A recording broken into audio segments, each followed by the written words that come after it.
Aunque Teresa ardía en deseos de poner a prueba su disfraz, prefirió ser cauta en su primera salida y no arriesgarse a ser vista a plena luz del día. Sin embargo, deseaba sacar provecho de su incursión en el mundo masculino y eligió bien el momento y el lugar. Conocía de sobra la afición de los caballeros como Larra de frecuentar los cafés de moda, sobre todo el del Príncipe, en la planta baja del teatro del mismo nombre, donde se reunía la tertulia del Parnasillo. Decidió empezar por ahí. Un café en penumbra a una hora en la que ya desaparecido la luz del sol. Así podría disimular el rostro femenino, oculto tras el bigote y las sombras de la noche. En el trastero de la buhardilla escondió los elementos de su disfraz y se alegró de encontrar un espejo polvoriento de espectaculares dimensiones que su padre había exiliado con los muebles viejos, le serviría para observar si el engaño se había completado con éxito. Hizo varias pruebas unos días antes, convencida de que su transformación obraría el milagro de abrirle las puertas cerradas y desvelarle los secretos vedados por el hecho de ser mujer. Le comunicó a Mateo, a escondidas, su intención de acudir esa noche al Parnasillo disfrazada de hombre.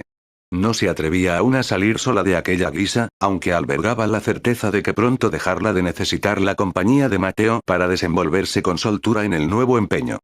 «Se te ve fantástica», le dijo ante el espejo del trastero antes de iniciar la escapada. «Pero procura hablar poco, me asusta tanto como a ti esta aventura.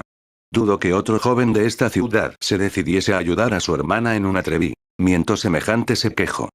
«Lost», suspiró Teresa. «¿Y no sabes cómo te lo agradezco? Sin ti seguiría tumbada en mi cuarto llorando». Cae la tarde en Madrid cuando los dos hermanos salieron de su domicilio en la calle Santa Clara, burlando sin problemas la vigilancia de los dos ancianos de la casa. El padre revisaba la contabilidad abstraído en su despacho y la buena de Sole recogía la cocina creyendo a su niña enclaustrada y silenciosa en su cuarto, como de costumbre en los últimos meses. «¿Quién diremos que eres?», se atrevió a preguntar Mateo. «Un primo tuyo, de Alcalá de Henares, de visita en Madrid. Todavía estás a tiempo de arrepentirte». Mateo buscaba una renuncia a última hora de su hermana, pero ésta no se mostraba dispuesta a dar marcha atrás. «Vamos». Fue la única respuesta. Le temblaba la voz, no sabía bien si por la emoción o por el miedo. Deseaba comprobar si sus elucubraciones eran ciertas, si los hombres gozaban de una vida más libre y feliz, como la realidad mostraba, o si solo era la envidia lo que le hacía apreciar las ventajas del género masculino. Solo caminar dentro de los zapatos acordonados de su hermano le hacía pisar más firme que con los incómodos chapines que calzaba ella en las fiestas. El mundo era de los hombres, no le cabía duda, y ella, escondida tras el chaleco y la levita, lo conquistaría pagando únicamente el precio de su larga melena cortada. No tardaron en llegar al café del Príncipe. Aunque también era por damas, Teresa nunca antes había estado allí. Cuando entraron, la decepción de Teresa fue mayúscula. El famoso café era un local estrecho, oscuro y destartalado. Una bocanada de aire viciado inundó sus pulmones. No ostentaba ningún lujo ni adomo, ni siquiera parecía cómodo. Varias mesas de pino pintadas de color marrón y unas cuantas sillas de Enea desvencijadas completaban el mobiliario. Del techo colgaba una lámpara de candilones y en las paredes alumbraban media docena de quinqués, otorgando un color opaco a los muros, ennegrecidos por el humo.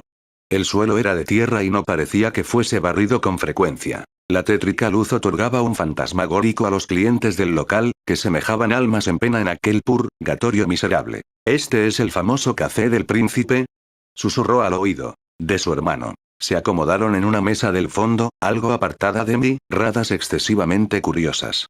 Teresa reconoció a algunos escritores conocidos, con los que había coincidido en alguna ocasión en fiestas y salones elegantes. Le pareció ver a don Ramón Mesonero Romanos y al director del teatro, Juan Grimaldi. Isidro Fernández, el dueño del local, se les acercó a preguntar qué consumirían. Era un hombre rechoncho, de aspecto bonachón, extremadamente hablador y, desde luego, poco discreto.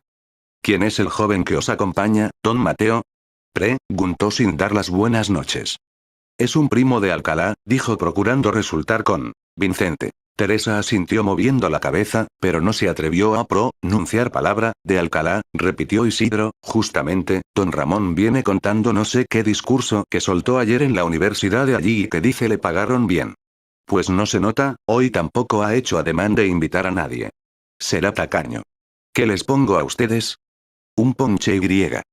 Que sean dos, susurró Teresa con la voz más grave que, el ponche tiene alcohol, aclaró Mateo a su hermana en. Fue capaz de poner. Cuanto el hombre desapareció de su vista. ¿Y qué? ¿No lo tomas tú? Pues yo, también. Teresa, cuya vista se iba acostumbrando a la oscuridad del local, se dedicaba a observar a todos aquellos personajillos con ínfulas de poeta y, a cada sorbo de ponche, los iba viendo más ridículos y también más borrosos. Esperaba encontrarse con Ilarra, pero, como siempre, se hacía de rogar. Algunos amigos de Mateo se fueron sentando a compartir la mesa con ellos, pero ninguno dio muestras de querer saber quién era aquel joven tímido que lo acompañaba, hasta que apareció él. Lo vio acercarse a la mesa, despacio. Con unos andares solemnes y suaves al mismo tiempo, sin hacer ruido, como los gatos. Aquel joven, de facciones finas y aristocráticas, poseía un talle airoso y una expresión agradable. Cuando llegó a su altura, agarró una silla por el respaldo y se dejó caer en ella, justo al lado de Teresa. Espero que me pongáis al día de todo lo ocurrido en la villa y corte durante mi ausencia, dijo a los presentes. Lucas. Te echábamos de menos. Exclamó Mateo abrazándolo. ¿Quién es el nuevo miembro del grupo? Preguntó Refi, uniéndose a Teresa y mirándola fijamente. Ella se quedó clavada en el asiento, estupefacta ante aquellos ojos redondos y grises que parecían observarla más allá de la levita y el bigote falso.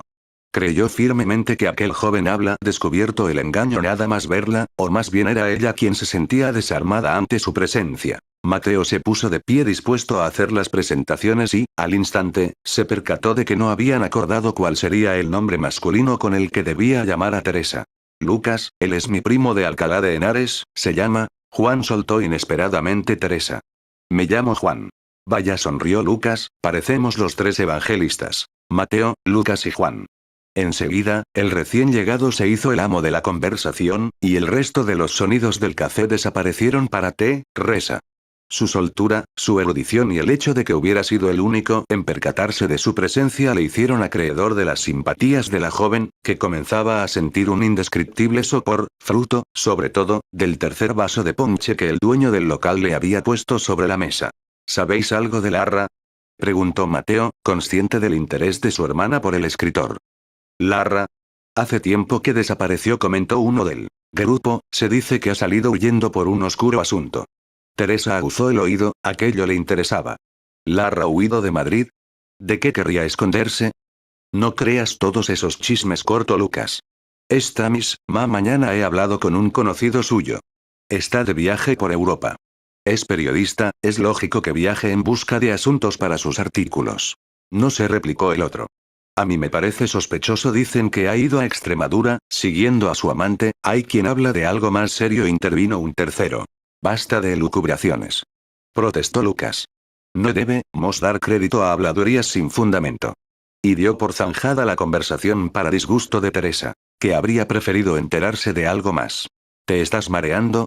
Susurró Mateo al oído de su hermana. Ella notó que la lámpara del techo del café daba vueltas y que el ruido de la gente se clavaba en su cabeza como alfileres, al tiempo que la escasa luz de la sala se tornaba aún más borrosa, mezclada con el humo de los quinqués y los cigarros de los caballeros.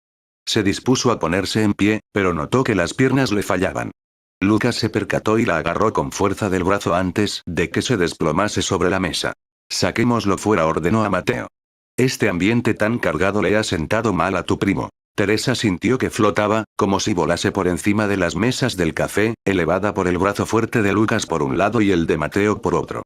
Ante la mirada atónita de los parroquianos, tropezando con sillas y tertulianos, abandonaron el local. El frescor de la noche devolvió la respiración a Teresa.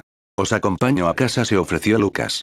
Dudo que puedas cargar con tu primo hasta la calle Santa Clara. Estos son los peligros de la gran ciudad, amigo mío, no os avergoncéis. En vuestra Alcalá natal quizá no haya tugurios como el Café del Príncipe, llenos de humo. Pero también tenemos lugares hermosos en este Madrid, no dejéis de visitarlos. Sobre todo ahora, que nos vamos sacudiendo del yugo del absolutismo. En medio de la confusión que le producía aquel estado, las palabras de Lucas le parecían un bálsamo. Hablaba de libertad, para todos.